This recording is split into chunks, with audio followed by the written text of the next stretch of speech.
Hi, everyone. Jesse, if we're supposed to be able to hear you, we cannot. I think you're just on mute, to be honest.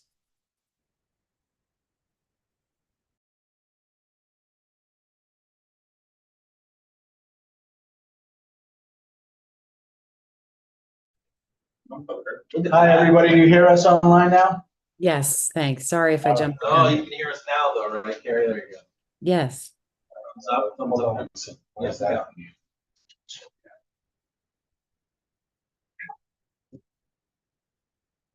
All right. Yeah, Yep. recording. Recording. Greetings. Welcome to the Chelsea Land Use Committee meeting. MCB4 has a hybrid policy that can be found on our website. Board members are expected to attend meetings in person unless they have disability and/or extraordinary circumstance. Excused members and members of the public will still be able to participate virtually. Members who are joining via Zoom must leave their cameras on. This meeting is being live streamed on our YouTube channel, and a transcript is being recorded. Welcome, everyone. It's great to see you. This is our first Clue meeting in the new location. I know other folks have gotten the chance to see it. Jesse, thank you very much. The new place looks great. Thank you. No, thank you. Nice color choice. Yeah, this place looks great. It's comfortable. It's happy. Are you feeling good about it? I am. And we still got a lot of work on this. Clearly no Wi-Fi here, so, I mean, no network Wi-Fi, so there's certain tech stuff that needs to be figured out, but at the end of the day, we're running. Up and running. That's good. Hey, you're running, and we were able to get in a building. Yes. Some of us through legitimate means, some of us sneaking into the building as well. But we'll make sure that we have our IDs out in the future to try to figure out how to do that. Welcome, everybody. Good to see you. Our agenda this evening includes some updates, some discussion. There's new items. We'll dig into that. There's a tracker, just a draft we can look at as well. And just as an FYI, we got a letter today, this afternoon, from Eric Washington, who has a specific interest in colored school number 4, and we should take a look at that. I don't know how many folks have seen that because that literally came in just this afternoon. Yeah. So we can talk about that. Is it in the Dropbox? I didn't see it in the Dropbox. Jesse, did you see it in the Dropbox? It's in the Dropbox now. I sent it around. You sent it. If it's not in Dropbox, We need to make sure that's in the Dropbox. I couldn't find it, but No, it's there. I saw it. It's is it there. there now? Okay, I Yeah. couldn't. I didn't see it, but okay. I'm glad it's there. So I just want to say that is new content. I'm going to ask, without any objection, why don't we start with public comments? Can we just open with public comments? I always appreciate that. I think we have one speaker at this point. Perfect. You have the floor, sir. Thank you. Introduce yourself so folks know who you are. Matthew Robinson. I live in Chelsea. A couple of things that I want to talk about. One, the colored school. You see some documents that I've updated from the PDF. I've added dimensions so that you can look at the drawings more in scale, so that you look at it and say, oh, that's. So show us, just pause for a second. Why don't you just show us? Yeah, just so everyone knows what you're talking about. So this is the drawing. And so what it does is it shows some of the dimensions are scaling a drawing, these are not actual as-built dimensions, but what it does is it quickly says, oh, okay, if it's terrace there, what's left over is 13 feet. What's the courtyard is 4 feet, some of those dimensions. So it puts in scale drawings that you may have seen, both in the floor plan and also in the section.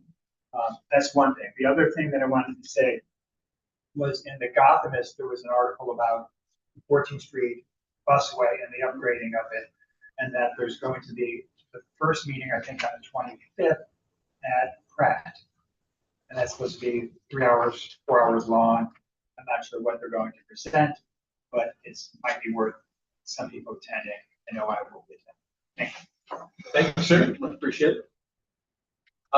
Thank you for that. Thank you. Can we ask if anybody online? Yeah, do we have anyone online? Thank you very much.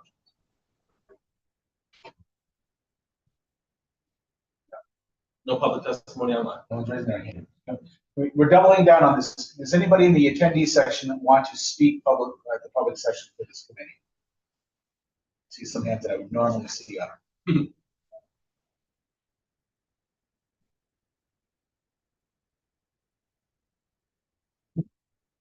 Okay.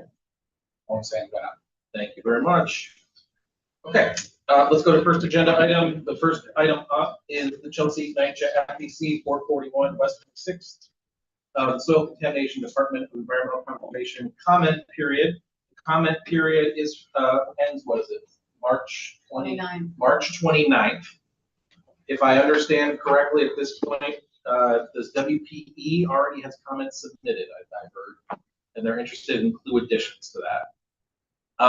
If you recall, the last time that we talked about this at our board meeting and as part of this committee, a letter was drafted. The letter that ended up getting created here, passed the board, was identifying that there is the need to extend the comment period was one part of that letter. There are special populations that are being impacted. That was another part of the letter. And that the desire to have related present was like the third piece of that. At this stage, we have this new site to think about in this regard, and at this moment, we need to ask ourselves if we have specific comments beyond that content. We should talk about that during this particular section. Josephine, I'm looking at you first in case you want to weigh in. Well, I haven't seen the comments from WPE. I haven't so either. I haven't either. Repeating, but there are definitely some issues that of concern, and one of the issues that we did not bring up in the other letter was when the soil is being disturbed, what are the mitigation efforts to contain everything? So one of the things that DEC, it's part of the program, they are required not only to remedy the soil that's there, but they have to make sure that nothing migrates off-site. So if there is some contamination of the groundwater, obviously, they have to make sure that the buildings on the campuses, we've got some very old buildings, old basements, a lot of cracks, schools in the same position, same situation, 60-year-old building, cracks everywhere. So what are they doing to ensure that none of those soil vapors or groundwater affects those areas? So that's one issue that I wanted to bring up. Another issue is that I want to make it clear in this letter that this is not about, CE4. That there was a comment made at full board that we were somehow holding up the process once again. This Brownsville cleanup is a voluntary program. The developers have chosen to put an application into this program. There is a lucrative tax exempt that's attached to it. It's easier for them to get financing because they're protected from liability issues. So DEC does this so private developers will do the right thing and clean up the soil, because a lot of our landfill is toxic. It's very old and we've been dumping for hundreds of years. So I also want to make that clear in the letter, is that this is a voluntary program. This is what the developers, this is the route that they chose to take. Right, but that's where they're all. Thoughts, reactions, any other comments? Yeah, this is just the beginning of the toxic conditions that will occur as these buildings proceed to be demolished. Every one of them is going to be a slightly different story, because every piece of land there had something different that polluted, including mercury. I can remember seeing the shops. They were mirror repair, mirror businesses. You use mercury to create mirrors until fairly recently. It's going to get worse. It'll be harder and harder to contain this. And I just know where we got to school. Well, to that point, can we add, I know we request this all the time related and they never do it, but regular meetings and monitoring and update on the progress, what's going on in this phase, what's going on in the next phase, what are the contaminations they're finding in this section, what are the contaminants they're finding in another section, and that they come to us on a regular basis, and whether it's Chelsea Land Use or the NYCHA Working Group or whatever, but have some sort of regular pattern of reporting. We ask this of new construction and development. We have look ahead schedules. So maybe insert some language about that as well, to say we as a community need to be informed at each step in the process.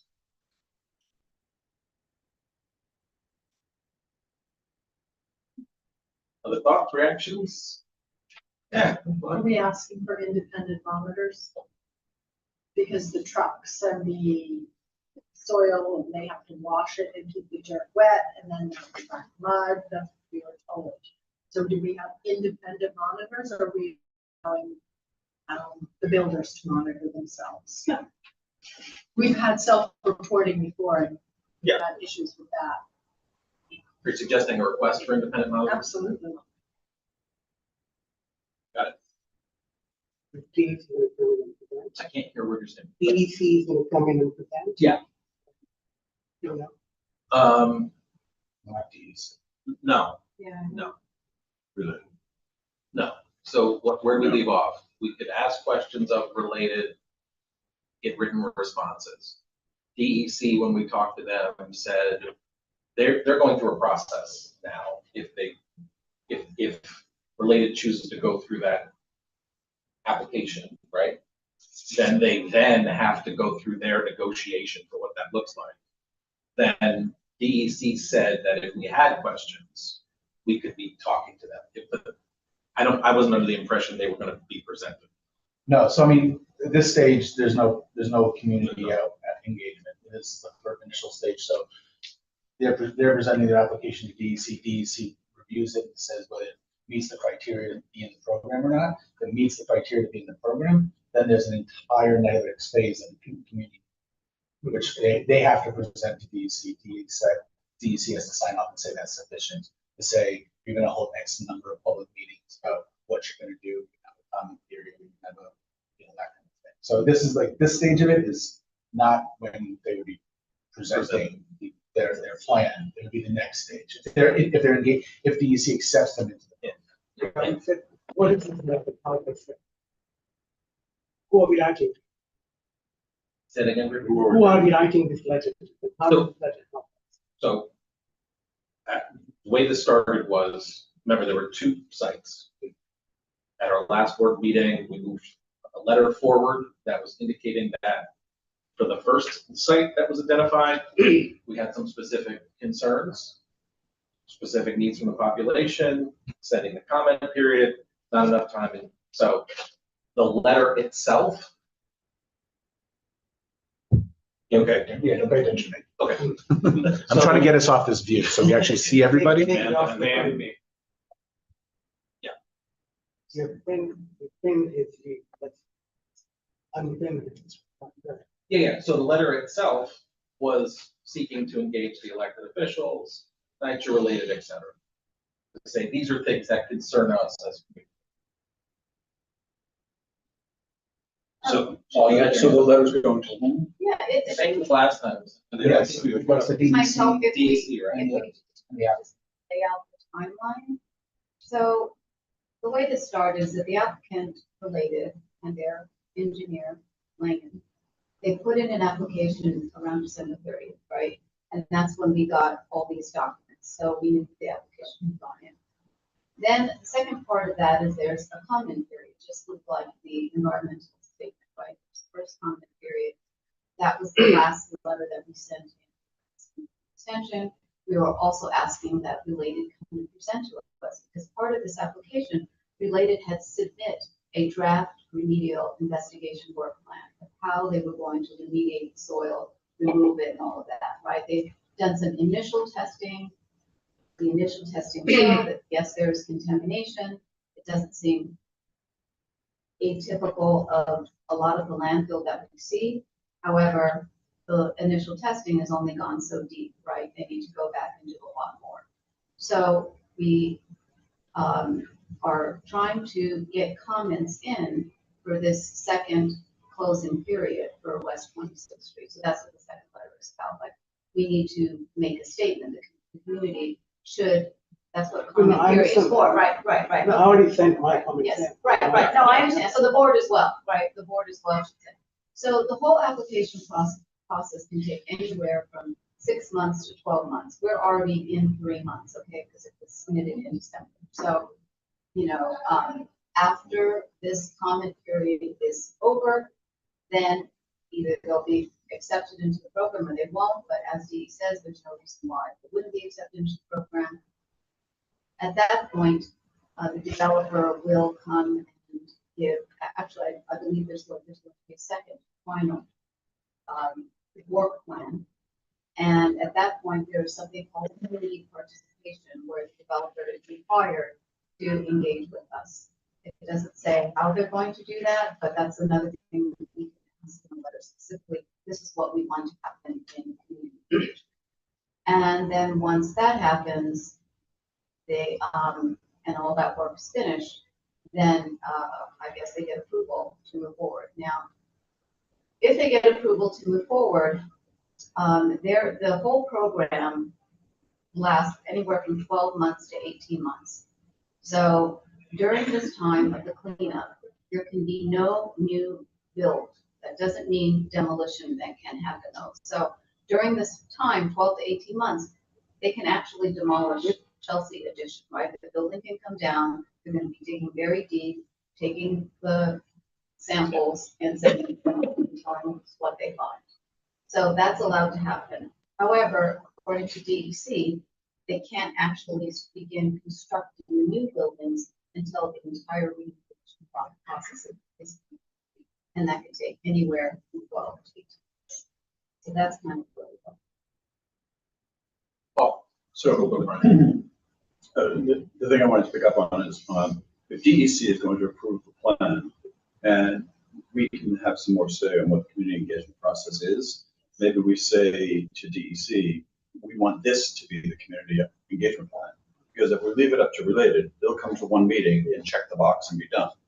And if we can get DEC to say, all right, Related, you need to meet with the stakeholders every quarter, every month, whatever it might be, but we set a time frame that would help satisfy our needs for having the community hear what's going on. And maybe DEC can set that schedule and make that work then. Right. I think I'd ask for three things. I think the first is, I think we should ask for real-time access to the air monitoring data that we put on our website, show people what's going on at different sites. That seems to be something, I'm sure it exists. I think the second piece is something around the neighbors around enforceable plans for truck routing and idling and vibration monitoring for especially for the older residences on 19th and on 19th Street especially, I think. And the third piece, Cushman Road. Yeah. 19th Street, Isn't backs up on the Cushman. Yeah, so I think, yeah. And the third one is, I'd like to see, I have a note here that I can. So it says, the application mentions that truck operators will be encouraged to reduce idling time. It's nice, I love a bit of encouragement. So I think the question we ask is how will this be enforced rather than just encouraged? About Maybe just required. Yeah. Isn't it 3 minutes?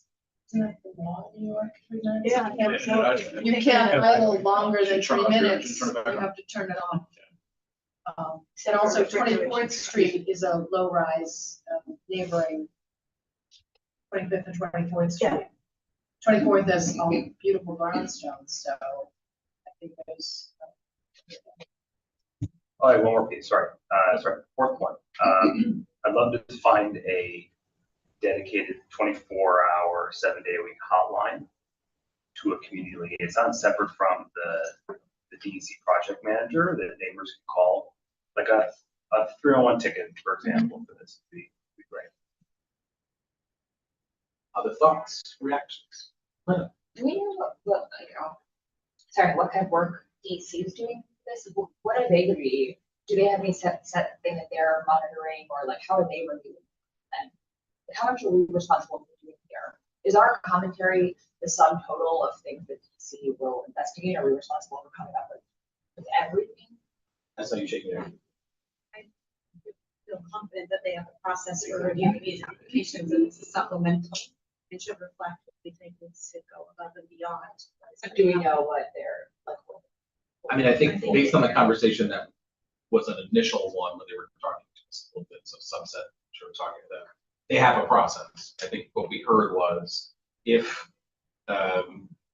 Related is accepted into this program and files this application, they can then sort of explain to us what this process is. I don't know if anybody around the table is an expert in terms of what that process is or what that looks like, but DEC's been, I think, was responsive to saying, here's what might be of interest. I think this is, to Jessica's point, I think this is, you could imagine this as supplemental. Some of what we're talking about might be things that they would say is part of their process, but this is us leaning in, I think, at this point to say, here's what's on our mind. Okay, so is there any benefit in waiting until we understand more what their process is before we write this letter? So we need to really concentrate on what we want this about. Well, that's what we wanted, the comment period. We asked for the comment period because typically the developer will come to the community and give their presentation, right, the draft plan. And they did not do that. We invited them and they declined. So we have to be able to comment on some way. I mean, I agree with you. I would feel a lot more comfortable having they come given their presentation and then we could have really written a very informative letter, but we're not able to do that now. So that's the reverse order though, because that happened before the DEC review, the comment period. The DEC is right now reviewing their application, and along with that application, Related has already submitted a draft plan to remediate the soil. So they're asking for our comments on this plan that Related has submitted. And it's hard for us to really understand the plan without somebody walking us through it. So that's kind of what we're trying to do. So all we can really do at this point is talk to amongst ourselves, among the school community, among the residents, and, you know, just gather comments, things that they're concerned about, because we really don't know otherwise. I mean, I just understand it's but They shared the documents that they shared with us, right? Yes. In the Dropbox. So you have access to them, and if you can decipher some of that, I think we feel like it's more. 500 pages worth of documents. It's a lot of material. The other thing that I wanted to, I should have another question on this. Well, I guess that's kind of my point. It's just like we knew for sure that DEC had it covered with whatever, you know, air quality monitoring, that we could skip those pages of the document. I guess what my question is, how much commentary are we responsible for? Are we? It seems like we're doing a lot of we're being asked for comments, but it's hard to know what we're commenting on, I guess, or like what end, like what are we commenting to ask DEC to consider these comments when they're deciding whether or not to approve a plan? Are we asking them to shape their community engagement based on our comments? And what are we commenting?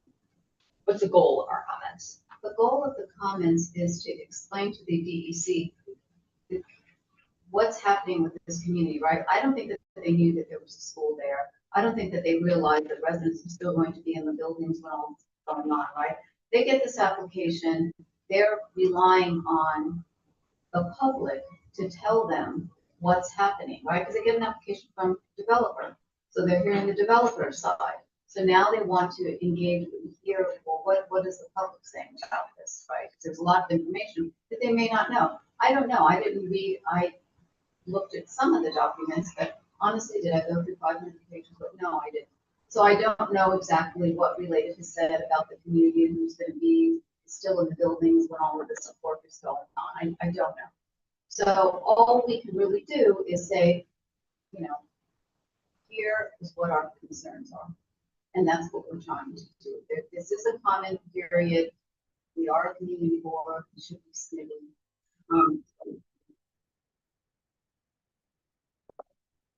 Idea, you know, we've had a bunch of these in the city, right? We had Essex Market was, I think, a brownfield site. There were a bunch of like printers, dry cleaners down there.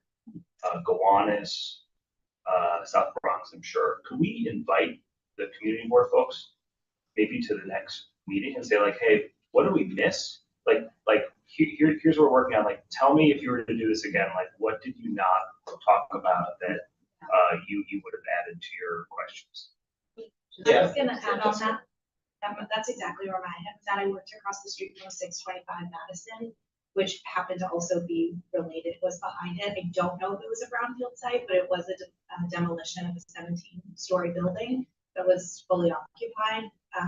And it was pretty intense to work around, like I walk on it every day on my way to work. And I was thinking, like, what can the community board share with us? It's not like a deeply residential area. I recommend it's pretty much midtown, but it was a pretty intense project, and understanding what community boards or as representatives of communities heard or experienced. I don't know if that's relevant for the DEC comment in particular, but I think it would be good for us to know. I think what I can say is that in 250 Water Street, there is, in the process of redeveloping that land. It's across from an elementary school, Peck Slip, and a nursery school. So they were kind of in the same situation. Well, actually, it was a different situation because it was a parking lot, a very large parking lot. So I went back and looked at the resolutions that CB1 put out, and the way it all worked out was that there was a draft plan that was submitted to DEC, and the Howard Hughes Corporation and Langen, they're using the same engineer, went to the community board. They were invited. They went to the community board. They gave a presentation. And then 2 of their committees were able to respond with resolutions. Okay. So that first part of that, we did not get that, right? We did not get the presentation. So now we're trying to respond without the presentation. So that's usually the way that it works. So they were very able to respond with very detailed comments actually from there. They have an environmental committee and they got very technical. The land use was just kind of concerned about the school, that kind of thing. But the environmental, there's a lot of language in there that there's no way that I could understand them without the presentation. So I'm happy to forward those to you. You can look at them, but I don't feel comfortable writing all of that technical information without somebody actually presenting to us. Yeah, let me just jump in here and say that I'm no expert by any stretch of the imagination in any of this content. And when we convene like this to have conversations about what we think we want to advocate for, what we want to ask questions about, I start from the perspective of you introduced me to the folks at Water Street. I was on a call with them. They were talking about how they had been through something very similar, and they were able to engage a consultant to support their efforts to understand what was going to be happening. And it was very clear that that's not something that happened here. There's lots of reasons that could be the case or not the case, but it was just very simple. Like, there's the process here of how it is that we think about how we learn how to do this, because I don't know how many of us around the table have had the experience of working or engaging with DEC in a conversation like this. Based on our history, I know in my 2-3 years on the board, I haven't. This is new, so I was interested in hearing that story. The public comment period, I had a similar thought that you did actually, which was to say, well, if DECs does it make sense for us to ask the questions now, or does DEC go through its process?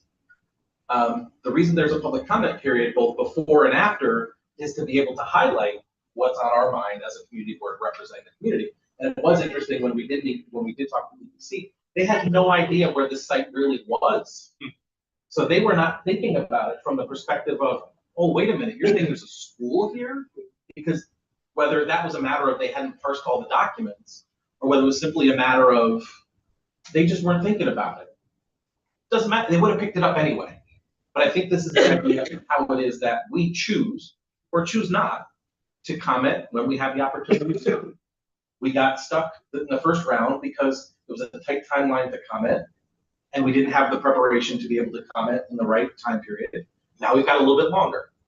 It could absolutely be the case that all the comments that we make are already things DEC is thinking about, but we don't know that. And so that's what leads us to, I think, the different committees kind of leaning in now and saying, what's on our mind that would be of interest? And in the second comment period, what do we have? We get a presentation before the second comment period? Yes, because It's just that it's already approved. Well, yeah, once they are accepted into the program, then there is a community participation plan. They didn't say specifically presentation, that's what you can ask for as part of that plan. But they have to engage in some way with the community. Okay, Saying no. it's just that at that point, there's no preventing this plan from being Right, approved, theoretically, it's tried, but there is a second. Okay, so I guess at this comment period, it's for a little bit flying blind, but that's not a huge cause for concern because there will be another period that we. There's gonna be there's another set of, if this process goes through, if they're accepted into this application, DEC accepts them, then yeah, that will trigger the comment period. I would just recognize also this is the second one that's through, go through again and again and again, because it's multiple buildings on two different Yeah. sites. They're all proposed to be demoed, so, and rebuilt. So I just think coming up with not only an idea of what we want to say in this initial phase, but also recognize that maybe it's going to be something that therefore we get used to saying at this initial phase for the next building, or for the next building. So you're not feeling like you're having to like every building, you're like, we don't know, like we know this initial phase is gonna be like this. This is unfortunately the developer's way of handling it. What do we want to focus on during the next phase? If this project goes ahead as planned. And so that's what I just think we also want to create a wheel that we can use again. And that, to take a half step back to the idea of, if these projects have taken place in other places and there's other folks we can learn from, it's something potentially we can all learn from. Just to play, so I gone through it. Should DC are the gatekeepers? They don't make decisions. The engineers study it, they should investigation, trigger investigation. DC will be involved, and at that point in time, they may feel the need to engage. They may not. They are required to, depending on which community. By and large, unfortunately, in New York City, this community being as say both they will come to the second part of the situation that can play is very often the community will engage their own people. The developer might find somebody who write off whatever needs to be written. The communities can actually engage themselves with a consultant that they trust. We don't have a good account to us, unfortunately. But some other communities might be able to do that. So, for example, just for the sake of argument, NYCHA community may want to look over whatever they want. They could potentially, but even larger community around might decide too. The DEC's job is to make sure they have a boilerplate. They actually know exactly what they need to do. They can just follow the book. And the book is going to tell them, check the investigation, check the verify the data. Then they have sort of how do you contain water and how many things you take it down in. So then the entire sort of pathway built for them, which is what they can do, is follow. And all we can do is what Greg is saying, that we can start making right now. So please come. And this is that phase right now. We're going to be in. Make sure that it hits. And just so, DEC is a state program, so it's not even like, this is not the city. The city has a different program. They could have gone to the city, but they went to the state. I think it's more lucrative in terms of, tax breaks, so that's probably why they chose that. And so, when we speak to this person on the phone, they don't know, it's not like they walked through, they have no idea where this is, what's happening. So it's really up to us to be able to explain that. But I want to get back to something that Ina said earlier about a third party. There is something called a technical assistant grant, which the school downtown, PECS, had applied for. And the borough president at that time, Gail Brewer, was able to secure $50,000 from the developers in order to hire a separate consultant come through and oversee all that. So that is something that ES33 is absolutely interested in doing. And so we would like to work with our borough president on that as well. Should we put that? Yes. Jesse, That might be the. got two texts, people can't hear online, it said it's very low. Everybody speak up. Okay. Okay. We will speak up. You can turn the owl up. I just have it. Yeah, I mean, they can turn up their volume, but, or we can all get louder. Okay, That's how. All right. we will get louder out there. All right. Anybody online have questions, thoughts, any hands up? I don't see any hands up. Oh, wait, no, I had a hand up. I knew it.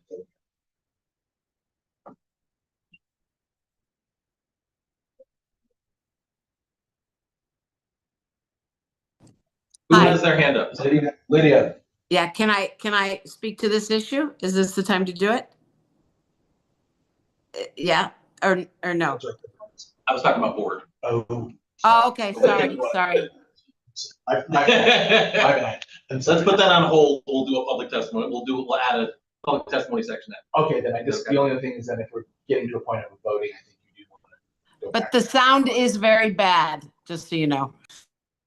Okay, we're working on it. Anybody from the board online want to comment? That was the next one.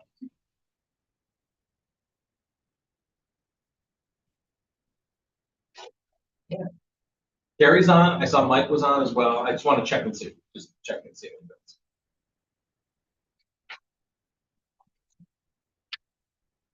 Sorry, I have no comment. I'm sorry, Carrie. I didn't mean to put you on the spot, Carrie. No, just saying. I think we're good with the discussion. Okay. Just want to make sure in case anybody wanted to weigh in. Sorry about the volume. That'll be a work in progress as well. Other thoughts from the community board at this point related to this particular item? I also have the list of questions that are on the mind of WPE, which I could share if that was helpful. Yeah, I was gonna ask, I know there was a suggestion that maybe they also don't have the technical expertise. Yeah. But would think it's really beneficial that we start briefing them on this, especially as the process continues, that they. Yeah. Be Yeah, there's a series of questions they want to have asked of.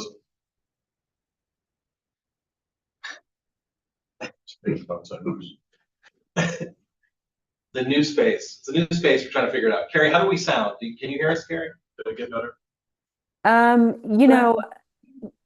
It's okay. I can hear you, but it's like there are some people, I don't know if it's because you're leaning back or not leaning forward or that it's more difficult. So I understand why people online are saying they're having trouble. I don't know what to suggest. Usually I text Jesse with suggestions, but this time I'm just not sure why. Some people are clear and some people are not. All right. Thank you for that. We'll speak up. WPE asked some questions. Would you like to hear some of their questions? I'm happy to share those. We can circulate these. But based on the testing done so far, what percentage of the site's soil exceeds residential cleanup standards? Will every area where soil exceeds residential cleanup standards be excavated and removed? Can you provide the community with a clear map showing where the contamination has been detected? What specific dust control and air monitoring measures will be used to prevent contaminated soil from becoming airborne during excavation, which essentially is something we brought up here? What specific air monitoring thresholds will trigger a stop work order? Will the developer commit to making real-time or daily air monitoring results available? See, we're on the same page.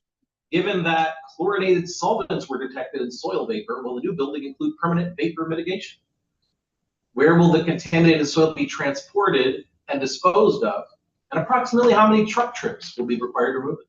Can I make an amendment to that? Or can it be like, what methodology will they use to remove the debris and then those questions?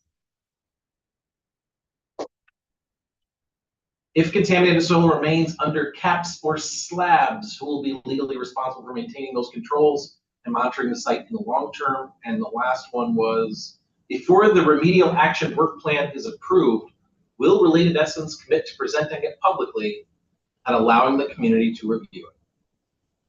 That's what's on the minds of WP. Thank you, Judge, for adding your methodology element.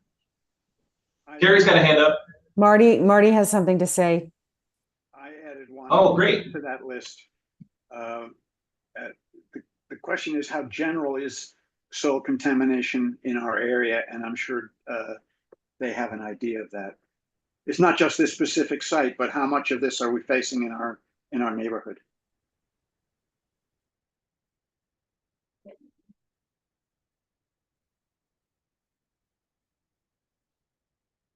Any other thoughts? I think we covered quite a bit of ground right there. The letter just got very long and To thoughtful. make the point that we would be looking for an independent monitoring, right? Not. That's what I said, independent, yes. Not the Shelf gas reporting. monitoring the hen boxes watching the hen. And we should spell out how we got, they previously got an independent monitor by, And it make should sure be- that they know. It should be air monitoring 24/7, and it Soil. should be soil monitoring as well. And there should be, And there should be a map of the sites where these. right, I monitoring- think they have to do it with water, from what I understand, and then the trucks will track mud, so they Yeah, need there's a to. lot of concern as well, but the question of Who's who's monitoring? monitor in the ground, Mhm. you know, not just what's coming out, but what's still in there. Mhm. I watched these sites be demoed in order to prepare for the construction of the buildings now being proposed to be demolished. It tells you something. And when those buildings were demolished, they were mostly 5-story tenement homes, a lot of businesses as well. Every one of those buildings had a boiler. The boilers all burned number 6 oil, and they all had at least 5,000 gallon oil storage tank in their basements. I think it all got buried. Still down there. It's still. So it's gonna be impressive what they discovered. It's an archaeological. Oh, sure. I'm sure. Oh, yeah, nightmare. they're in the basement of these old townhouses that we, fight so hard to protect. Those tanks. Not the townhouses, Yeah. the apartment building, Are everything. right? Everything. The 30 unit buildings, 5-story with water tank. He I said, would, back in that day, they didn't have no EPA. Remember, there was no EPA. They like would detach the pipe plug in. For dirt. Jesse, it's Leslie, you said? Leslie, yeah. Leslie, you're Hey, on. guys. Hi, guys. I'm listening to the conversation. Thank you so much. I just wanted to make one clarification. These questions are not necessarily going in the letter, though they could. These questions are related, said to send them a list of questions in lieu of them, unfortunately, not coming in person and giving a presentation. So we were thinking that if we send them these questions, or any questions that any of the committees decide upon, those answers would inform our letter. And these questions would go to also, so Greg, I don't know how you want to handle this. If you want to get the answers first, or hopefully get some answers first, so we can include it in the letter, because the letter is official public comments to the second application. So I don't know if you want to include questions in that letter of the second do you know what I mean? That, and maybe do both, maybe forward the questions to related first and see if we get a response, and then include the response in our public comments. I think that was. I don't want to wait for a response from anybody. I think we are clear on what I think we have some clarity as to what our questions are. I think we have a relative format for what the letter would look like. Questions can be included with that. That's not to say we can't share those questions, but I don't think that prevents us from moving forward with a letter. But I might make a recommendation that the questions be formed as statements.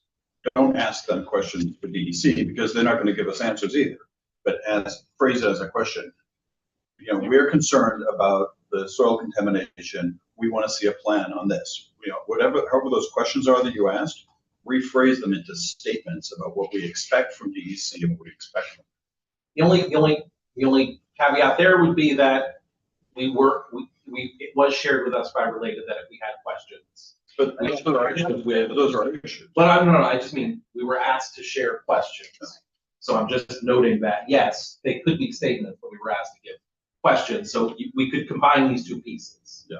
I think in a more thoughtful way, but the questions can still go to relate. Yeah, this isn't going to take the place of the questions, right? Sorry, this isn't taking the place of the questions to related. No, it's not. Yeah, It's yeah, not. yeah, I think it's yeah. kind of a moot point because I think the timeline is that the deadline for this comment is the 29th. Nice. So the idea that we're going to send these questions to Related and Related is going to get back to us answers. I would love to think that, and then there might be a possibility of that. But in terms of us getting that information, then changing our letter in our procedural way, I think is also impossible. So I think whether some of them are included in the letter or not, or all of them, or they're done as statements, which I agree with, by the way, because I think it'd be from the larger broad board perspective, if we feel like we're sending a bunch of questions and we don't get a bunch of answers back, then we don't feel like we're being responded to, I think then we get frustrated and it's not necessary. So I do agree with you, trying to transfer them to comments as as much as we can. And I'll clarify, yeah, that was not a replacement of the questions to Related. It's in our letter to DEC that we make statements instead of asking. Thank you, guys. I don't think that the WPE would mind at all, excuse me, having questions turned into statements. Okay. Do we need to take a specific action step at this point? ACES did not, but because it's going to go to exec. But I mean, if we want to, you can. I mean, you guys definitely have said you said a lot tonight, so I don't think it doesn't hurt if you want to codify it. But again, it's going to be a multi-agency, multi-committee letter going to come out of exec. So if everybody's comfortable, then I think we can move on. But, okay. So we'll put together a draft and circulate it. Public. You do have members of the public. Oh yeah, Oh, sorry. Public comment. So just, can we start with who's in the room? Renee, do you have? Any public comments? Yeah. So it's lovely that we once again hear about school, but ground zero are the residents. Yes. We are the ground zero. Yes. So as lovely as we talk about school and the playgrounds and everything else, there are also the playgrounds that are on the development. Will we be able to use them? Anything that gets there, are we going to be tracking in everything that's on the dust, everything that's dirt? We're tracking that stuff into our homes. Understand that. Our homes. After we watch them be demolished, we'll be tracking all that dirt, all that sediment, and every other chemical that's there into our homes. So we'll be breathing it. Those are questions that need to be asked. Those are terms that need to be stated. Lovely, we continue to talk about the school, but you need to talk about the people who live here. We started there with the people who live there. You just weren't here, but we started this. Yes, that's good. But remember, a lot of the people in that school do not live there. of course, yes. They'll go away. Right. And then we'll stay and deal with everything else. Right. Now, we started talking about the buildings and how, you have basements, there are cracks everywhere, and we're worried about that the groundwater is also contaminated and soil vapors could be going up. So how are they going to seal the basements in these buildings, seal the cracks to ensure that the soil vapors are not going up when they're starting to activate buildings? So the buildings are in there. They're going to be in part of this letter. It's not the buildings, But it's people. But I think I understand, but yeah. Renee's point about as people walk through the Yes, sites yes, and they yes. get on their shoes, Right. is there going to be something like a mat at the entrance of all the buildings that people can remove this debris from their clothing and their shoes before they go into their homes? And also the fact that the buildings are going to have to be cleaned in a certain way. Yes. And that's constant cleaning. Not just once a day, 2 or 3 times a day, because people come in at all hours of the day. Thank you, Renee. We have somebody online too. Layla's here, right? There she is. There you go, Layla. All right, Layla, we're ready. Yeah, thank you so much for the opportunity to speak. I would like to suggest maybe that you take a slightly more aggressive approach in your relationship with Related, because as you probably know, as part of this remediation, Related is going to be eligible and will receive a tax credit. The tax credit is going to be between $35 and $45 million per site. And a site, I think, and to be clarified with DEC, is actually defined by each particular project. So you can see that it is actually going to be very lucrative for Related. Mind you, they have to do quite a bit of cleanup. But I think that you have the opportunity to be a little bit more aggressive and also supporting the school in making sure that you do get them in the room and answering your questions. It sounds to be, it seems to be a pretty basic request to actually have them appear in front of the public, not only for your own benefit, but once again, for the entire community. But also making sure that the school is able to secure and the rest of the community. And as Renee said, it's also about the residents. The hiring of an independent monitor that would report to a third party, maybe the tenants association or the PTA or both, or maybe the community board, so that there is independent reporting that is available to the public. The second thing that I want to flag for you is that my understanding is that the air quality monitors the dust, but does not monitor what is in the dust, meaning that you could have dust that is perfectly harmless. I don't know if that even exists, but I'm told by geologists that there is such thing. And you can have, various degrees of harmfulness in the contaminants that become airborne. So lead is one of them. Mercury is one of them. My understanding is that mercury is much more serious than lead.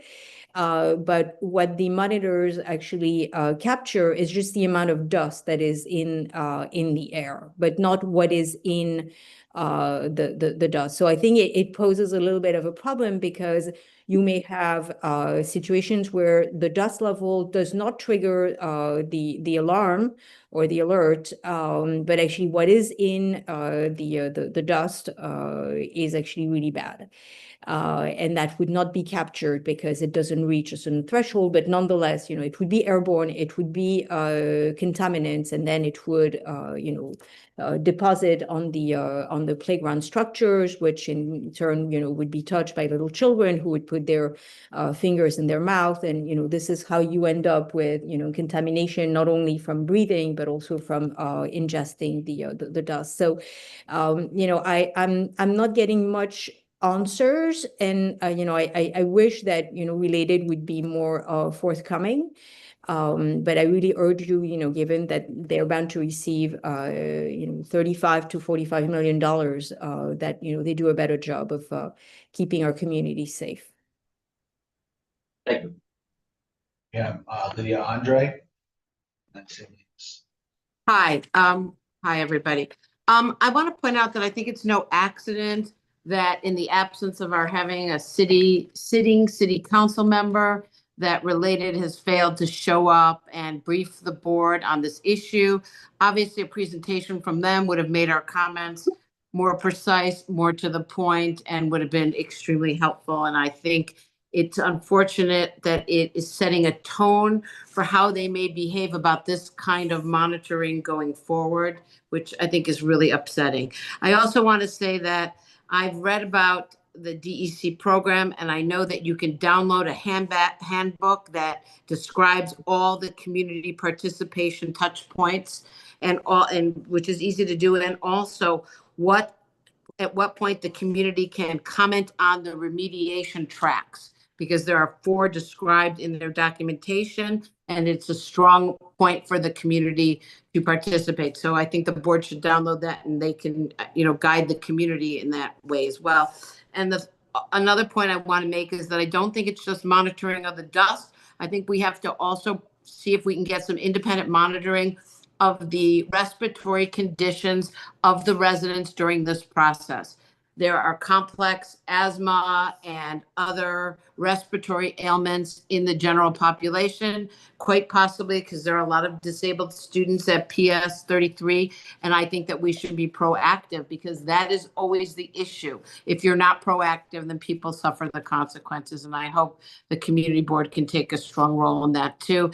And then other than that, I agree with what Layla says. The entire idea behind this voluntary program was for municipalities to work hand in hand with developers to clean up brownfield sites. That would involve the public's engagement from the very beginning. Related is already failing in this approach. Thanks. Thank you. Thank you. Salinas. Salinas. Hi.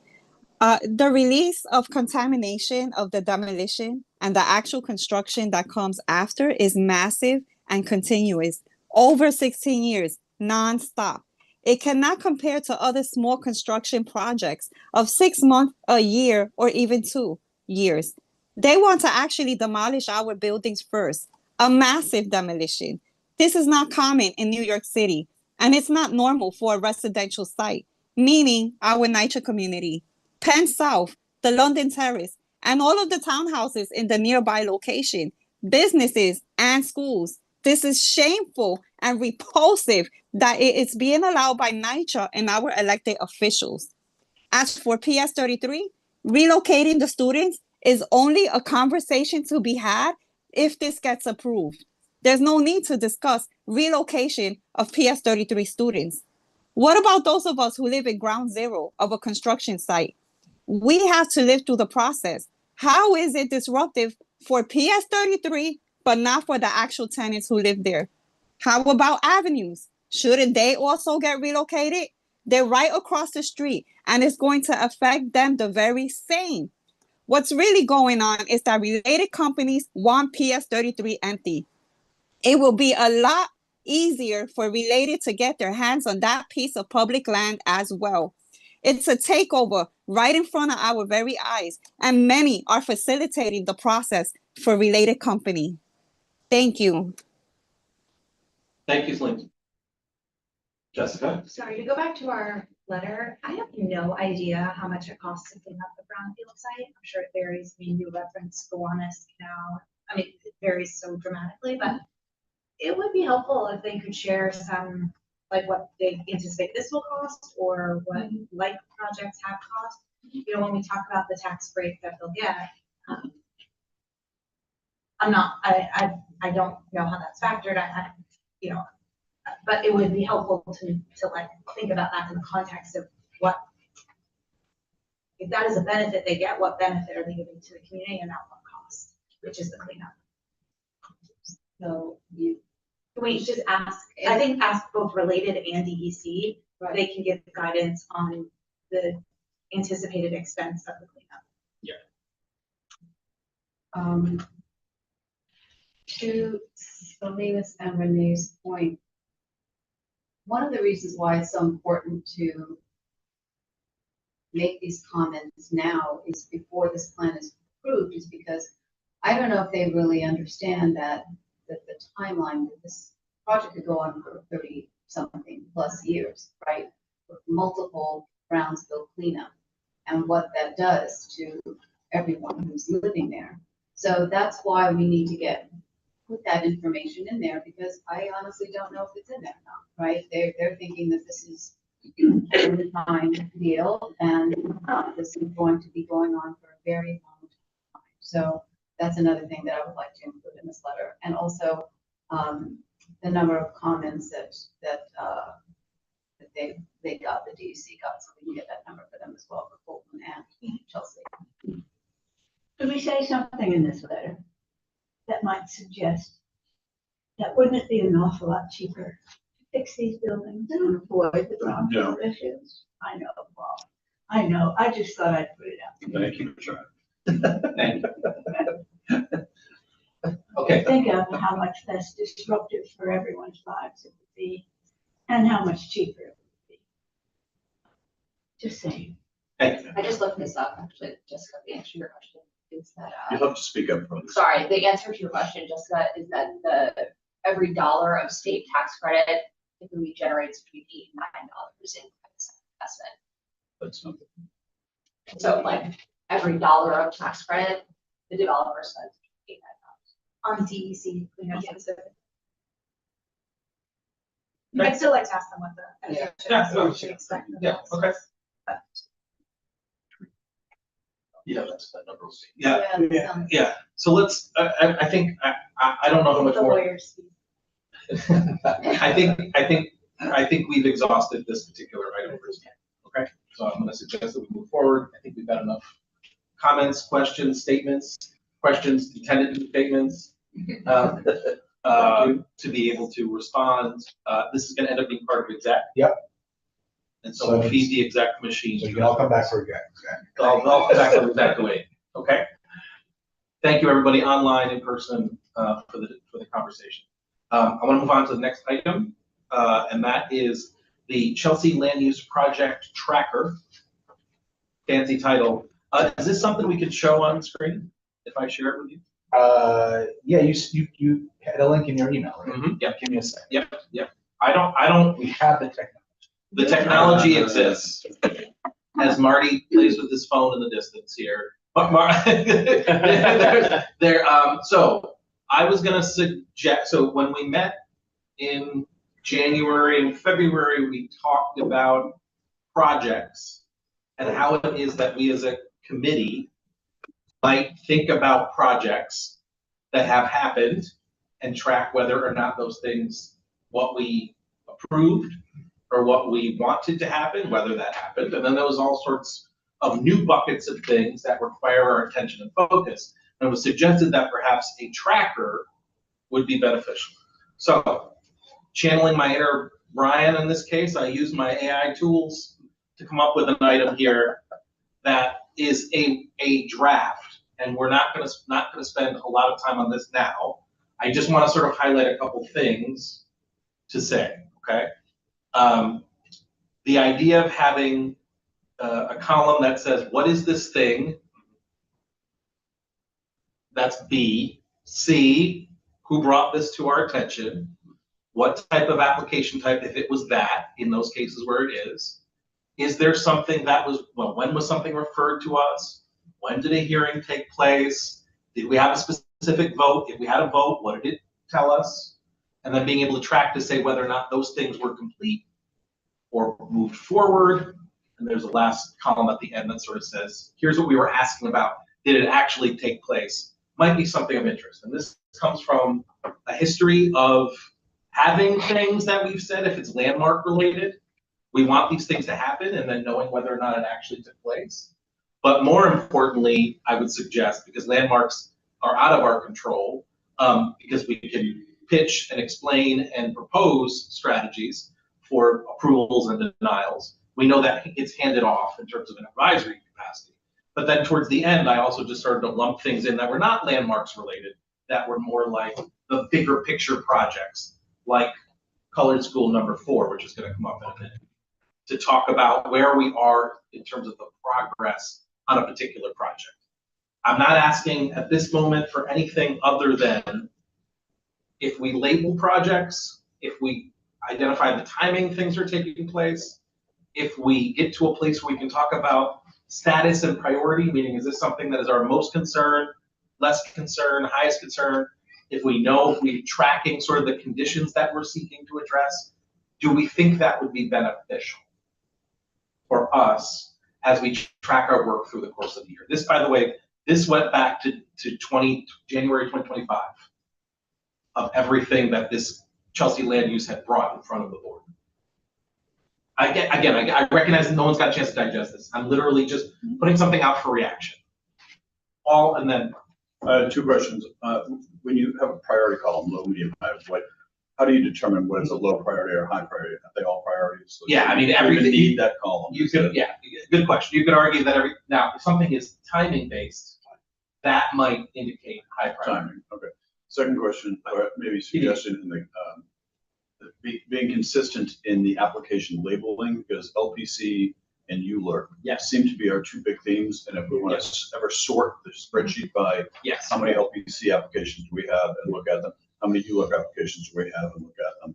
So just consistency in the labeling of the categories so that they're easier to sort in the spreadsheet. Which leads to the topic of, let's be clear about the definitions are for each. Yes. I would include general project plans, because you have a lot of state sites that use that process, which is completely separate than ULIP. I mean, they might include a ULIP, so we might include that anyway, because that's more where we have more need. Yep. But you just want to. Thank you. Brian. This is great. I actually emailed you on this earlier. I have 2 suggestions. Maybe we can think about this as like a project tool instead, like an Airtable. It's easier to move things around. You can see what ended up where. If you haven't used it, it's amazing. And then the second is if you could then put like the documents referenced also. So like, okay, this letter got written. Yeah, and now it's got to have the documents. Yeah. Pam, are you good for an air table? What? You don't have an air table? Okay, we can, again, if we're gonna use something, it's gotta be something we don't have access to, so we're gonna use a particular platform, we wanna make sure we understand. Airtable's great. You use air, but not everyone's familiar with it, again, we can work towards those goals. Thank you for the suggestion on all counts, thank you for taking. What does complete mean in this case? This is literally like, at this stage, this was not, this was based on, were things submitted and timing, but it wasn't, we didn't come up with definitions Okay, yet so I think for what that would different be things mean. worth doing. Yeah. Because one of the things I've heard, not for Clue, but in general, specifically around like, we'll make a recommendation, and is that like, we may have done all that we can do, but what actually happened, like, right, is 406 West 20th, like, did those things get approved or not get approved? Right. And so. Right. I think this is great. I think the concept is great. I think most of the information is great. Yeah, I think to be honest with you, is I think how you guys want to use it. And I think it's, and I think if it's user friendly, meaning from a board member, committee member perspective, I see it being more like, we all know someone here is going to get really into a project and say, this is sort of, I'm very about this one. Like, I'm going to call Carrie out. Carrie was when she was a member of this committee, and then the chair, and then back to a member. Former college school number 4 was something that she had really, a lot of folks have, but she certainly was one of the leads. So maybe she would be the one to keep track of that project, right? So it's not all on one person to try to be able to say, oh, it's like on Greg's shoulders, or the future Greg or whoever, to be able to manage all of this and be able to keep it that. But it's sort of user friendly where people can go in, add their things. We had a briefing on it. We had a meeting. This is what we've learned. These are the commitments that were made at that last meeting. We're going to meet with them in 6 to 9 months, and now where are we with those? And if everybody was expecting to, they walked away from that last meeting going, oh, I'm sure someone wrote notes, right? And we didn't. So I would just say, thinking of it from that perspective, I think that is a key component of this, because I can see it easily becoming defunct if it's all on one person's shoulders, and the chair, next couple chairs afterwards, it's like, this is too much. Like, why am I responsible for doing all this? And I think the projects that are relevant to you guys, we can certainly start to backlog them. Some of the stuff that's already happened, but the relevant stuff that we all know that we're really hot to try on, right? Like the college school number 4, Bayview site, those other things that were really, Vanderbilt, I'm thinking about as well. Yeah. Those type of things. And that's part of a column that's not identified, which I hope we would have, which is the chair should be working with the committee to say, what specific elements do you want to, board members or committee members, do you want to be most active in supporting, engaging? I will add one other thing, though. This is a great project for maybe, we have, there's a planning fellow grant that planning fellow internship that we've done in the past. This is something that can be consistently saying we're applying for, for different internships to do, and it's an actual real land use thing. I mean, you're shaking your heads. You teach people all the time. You can say like, you actually can get into things and learn about them and understand them and learn about the history of a project just by being in charge of maintaining the site. So I think that might be a route to take as well, to be much more thought, to diversify the labor, is also maybe having a intern planner or something like that, a fellow or something looking at this. Something like this, in commander sites, we have a very long term project like this. Yeah. But we found a lot of years. Yeah. We might go on. Yeah. But we need to track that we have so much data that we have put together, which going through that is a task. You can imagine tracking that information itself could be very, very useful. Maybe, this is fantastic. It can be done. But does it need to be done for everything that we do? Or do we sort of make projects specific? Yep. And that, Brian, go ahead. Let's hear. CB7 runs everything through like project management stuff. So they do? Yeah, if you go to their sites and look at it, that's how they keep track of stuff. I'm not saying it's better or worse, but maybe it's an example. I will just jump on the boards use it. Yeah, I had a chance to use it many years ago, and not to the purpose of it at the point. Honestly, it was much more work than what we do. So, but things have changed. So I think if someone on the board now would like to be kind of like interested in that and reintroduce us maybe to Airtable, maybe just from a committee level, you know, that's completely fine. That's the whole point. Thank you. Again, this is a concept, an effort to sort of track things, an opportunity to put us in a position where we're learning, and also the projects that are specific to folks around the table that they want to drive. Jesse, to your point, yes, this is a good opportunity for people to help steer things. It would be great to have a fellow, obviously, who was doing this for every committee ultimately, but if we can have something we can have our hands around, I'm hoping it helps us from a learning perspective, a tracking perspective, and an engagement perspective. So I was just pitching this as a concept. Continue to welcome any thoughts and reactions, but just wanted to sort of throw that out there as a starting point. Do we have any comments online before we jump off to the next item?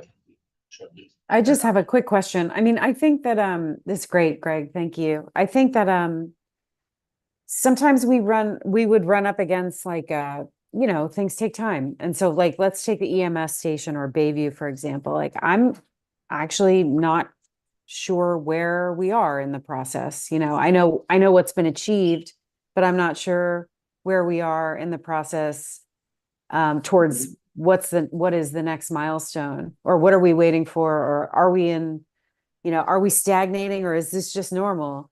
And I feel like, unfortunately, Jesse, that falls a lot on, we would often ask you, like, where are we? What's happening? Can we get a meeting? Is it time yet? And you would tell us. So like, how do we take the burden off you to figure that out for ourselves, I guess, is my question, to try to make this work?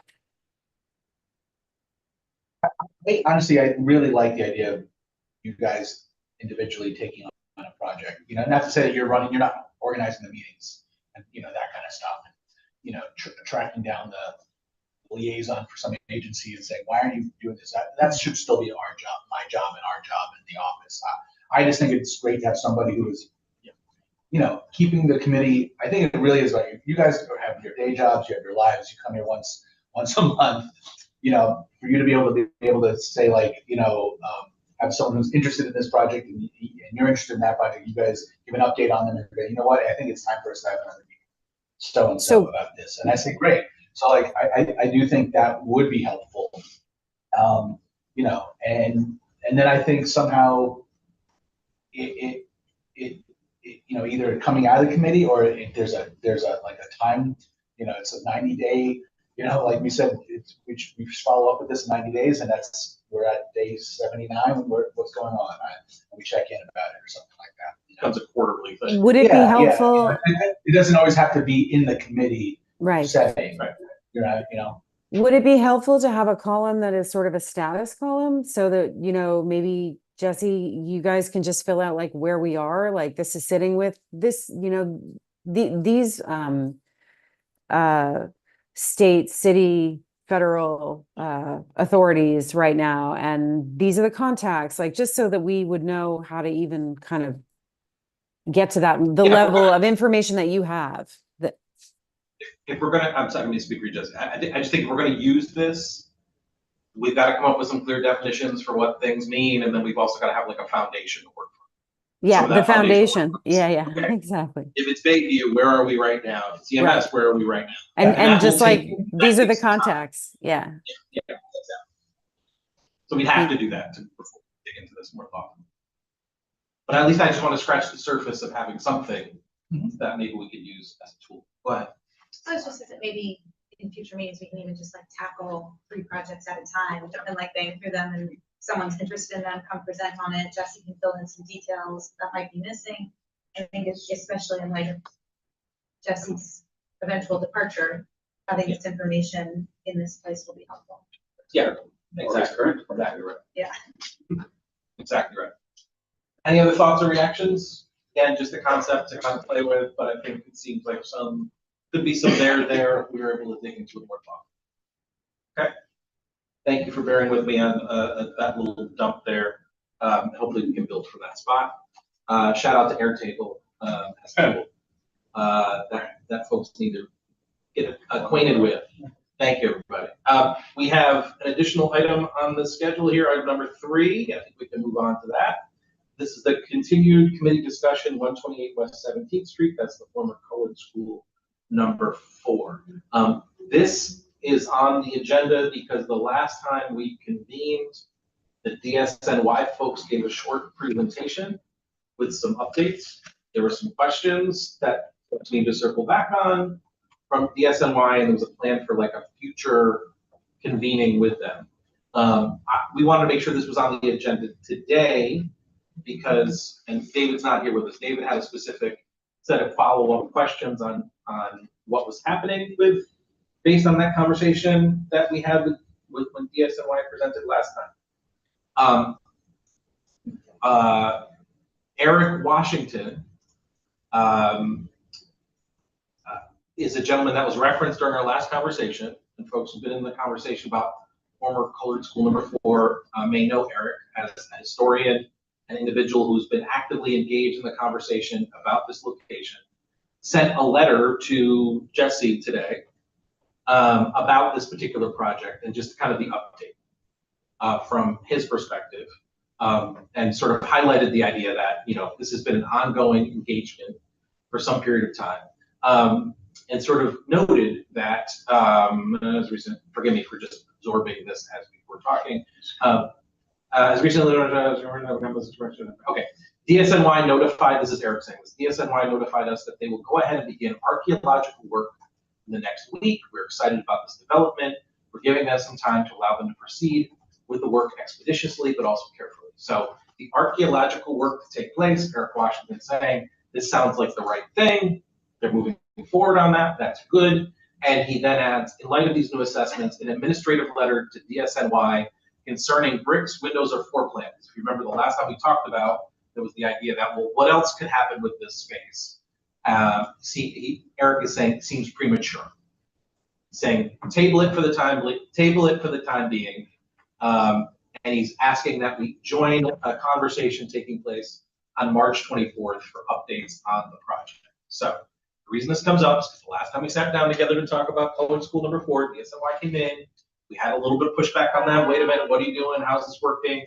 Eric Washington, key historian, individual focused on this project, circling back to us to say he's feeling good about this archaeological work that's taking place and is encouraging us to learn more from him about where this project is at. Go ahead. So do it, well, I'm not David DeLopez.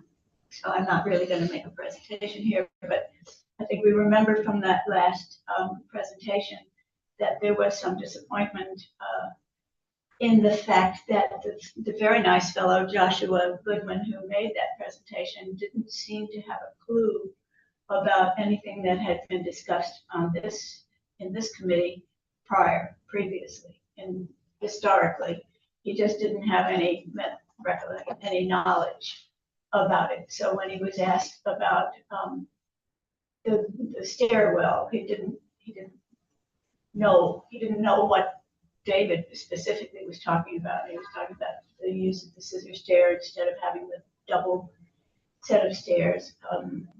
Also, in the meantime, it has come to our attention that this whole design, if you look at, I don't know if everybody got this, but you can see it, that the whole layout of it has all of the intrusions into the open space on the right side of the building as you face it, on the west side of the building, which is going to block some windows for the neighboring residential property rather severely. It's going to affect a number of windows on that side.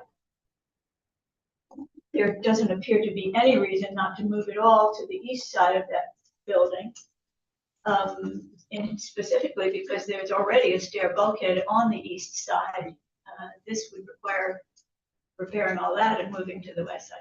On the east side of it is the school, and there are no windows for several stories all the way to the roof of the side wall of the west wall of the school. So that makes a lot of sense. It's something that came up after our discussions.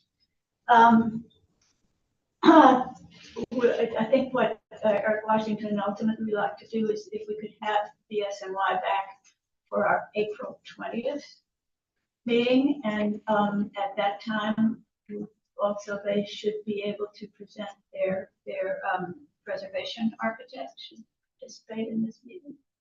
Makes sense to me. And let me see what else my notes say. They made a statement I thought was odd. I don't know where it is now, but Joshua said, we have done a considerable amount of work of replacement brick of the 1931 facade, and that work has been done. Some money spent to do it, I guess. But on personal physical investigation of that facade, I don't see that anything has been done. I have a funny feeling that maybe Joshua hasn't visited the building itself, and somebody said, "Oh yeah, we did a lot of work," and he just thought he'd tell us about it. But as far as I can figure out, none of that facade work has been done. The idea that we had, which seemed really exciting, was to the possibility of going back architecturally to what is it, 1910 facade, the original, basically the schoolhouse facade, which was a red brick, with the classic sort of semi-townhouse look with a cornice, proper cornice, and red brick, the entry doors. That it would make a lot of sense to try to recapture that rather than sticking with this kind of very boring, bland Department of Sanitation version of this building. So he had no idea that that had ever been proposed. So I think it's important that we go back here and take another bite at this. Vera, why don't you jump in and then Carrie? Yeah, if I remember it correct, I think Dave Luca actually brought up the issue of why not restrict the brick facade back. So I don't know if that's some sort of communication, but I don't think the fellow said that they fixed up. Yes, he did, quite clearly in our meeting.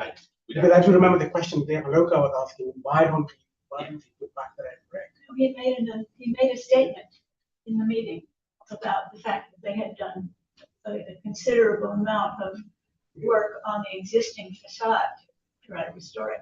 That facade is a mess. It would be much probably cheaper and healthier to take it down and start over. And it might be quite interesting. I'm talking about the facade of the facade. Okay, give me that look. And it might be very worthwhile to have do some probes and discover what's actually still under there, and it might be the original brick, the red brick facade. Let's get Carrie in. Carrie, go ahead. Thanks. So just from my point of view on the whole project from the beginning, we had success with getting this landmarked because we worked with Eric Washington. And he brought this to us, and we sort of provided, I guess, the weight behind the idea to make this happen and get it in front of, Eric and make it Eric Botcher and make it an important thing. So I guess my suggestion, honestly, is that we need to start working with Eric Washington again. And I feel like he's having meetings and we're having meetings, and I'm like 1,000% sure we're all on the same side here.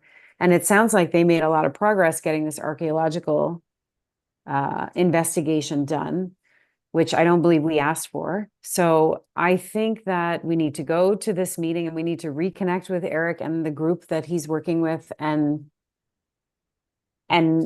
present all of the things you just said, Pamela, to start to consider and kind of come back to this as really one group trying to preserve this building as best as we can. Happy to reintroduce myself to Eric. I remember meeting Eric on a trip through that location. Happy to reintroduce myself to him. And if DSNY is going to be present in the space, we certainly want to encourage Eric to be present as well.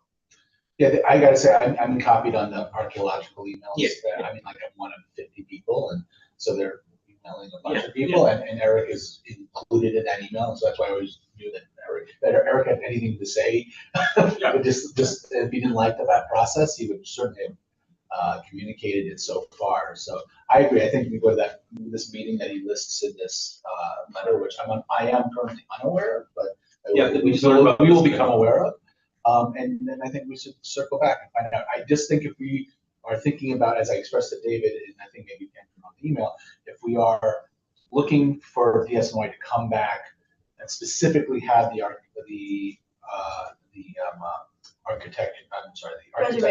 preservation, architect, I think we need to be specific with that request. They said that they have one. I know they have one. I know, but again, we ask DSNY to come, they're going to send who they want.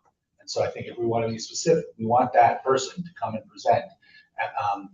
Then I think we need to be specific about that request and then why we're asking that. And we need to verbalize that. So I think as long as we do that, I think that's fine. It doesn't need to be a letter right now, but I just think we need to be clear. We're asking an agency to come back again. Within 60 days. I think we just have to have a clear outline of saying why we're asking these questions that we would like them to answer. And in Eric's letter, in the conclusion, he says we should table this conversation with DSNY about the color of the bricks and the facade and all that. It's too premature. So us asking DSNY to come to our April meeting to talk about bricks and facades, Eric is suggesting we don't do that. I brought that up in this meeting because I want everybody to be aware that it was something that was discussed in earlier meetings and was on the table, but I just didn't know about it at all. But he also, the guy from DSNY said he would come back to us before they move forward. So I don't know if I support having him come to an April meeting if we know he's going to come to us in a future time and the lead preservation on this, Eric Washington, is saying, table this, wait, it's too premature for us to be having those conversations. I don't think we need to make a decision. Yeah, I don't. I think we should go to this meeting and then. Yes, I don't think. Should we request that the meeting include a visit to the building? Just because Pamela's comment that she doesn't know that he's been there. Oh, you mean Like if the DSNY rep is gonna be participating. Okay. Do we say like meet there and then we'll go to a coffee shop? Or even if we don't go inside, like is there a sense that he needs to? It's presently with the sidewalk bridge and the scaffold. I just think we don't know anything about this meeting and how it's set up and designed. So let's figure that out first. Maybe from the meeting we requested. Yeah, and I think we just got listen. The guy might have misspoke. He might be completely wrong. He might think combination of both. He might be confused and not have all the information. But we can just clarify that through a set of follow-up questions. He was confused. He seemed very sure of himself, but he did not know. But what I'm saying is that either way, it doesn't make him saying that has no change in that. We can correct that.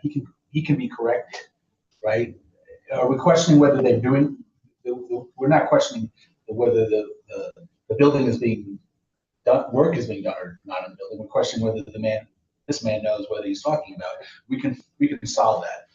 Whether it's to follow up. And it would seem as though one of the pathways to solving that is engaging with the person who's been identified as the expert on this, which is Eric Washington, who asked us to be part of a conversation coming up on the 24th, and presumably part of that could lead us to determining whether or not we need to reconvene DSNY.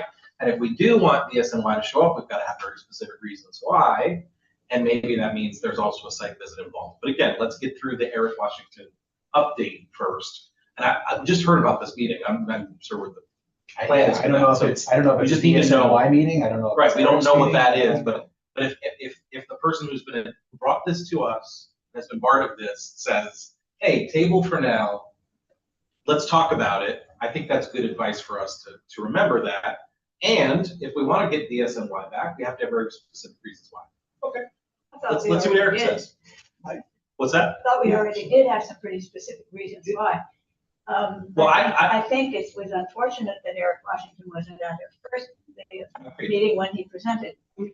Can I just repeat that? The two are sort of a little bit unrelated. Be louder, please. Yeah, the two are unrelated. Eric Washington's take on archaeological stuff that is being done, that's helpful, absolutely helpful. Yeah. But the conversation about what happens to the building actually falls out of his Yeah, I think the idea was, I think it would be important. We didn't have Eric when we met, when DS5 came to present to us, Eric wasn't there. No, what And I'm I saying. think we would have benefited perhaps from that. Oh, but To your point, there are different, Eric is saying to us, consider tabling. We're gonna talk, we want to come join us with other stakeholders to talk about current progress. That would seem to me to lead us to a next step. That next step might be DSNY needs to come back. It probably would be beneficial to have Eric in the room when that happens, and we can go from there. For right now, it seems to me, I'm not, while I agree with you, Pam, the last time when the DSN, I pointed like he's there, the DSNY rep was in the room, there was obviously some question about what was happening and how it was happening and where it was happening. And I'm not gonna undercut that we all were in agreement with that conversation. That's fine. I'm just saying, like, I think we need more information before we figure out what the next step is. And I think the next information is this next. correct. What Pam is saying is in the last meeting, this was discussed and the idea was for the DSNY guy to come back because he didn't have the information that was being requested at that meeting. So that decision was made in that meeting that he will come back. Comes back in April or May, that was not. Yeah, I'm simply saying, if we're gonna have anybody be present in the conversation with us, it's probably really important that we're clear about what it is that we wanna ask, be aware of, and make sure that the DSNY individual is prepared for that conversation, and that they're not doing exactly what Jesse said, which is sending someone who can't answer our questions. So in that regard, it might be beneficial for us to engage in a stakeholders conversation to be able to understand what we need in April if we need anything. April sounds like a great opportunity to have DSNY come back, but I don't want to have anybody showing up here who's not going to help us understand what we're trying to accomplish. Jesse, if you could get info on that meeting, I'm happy to attend. The Sounds good. March 24th.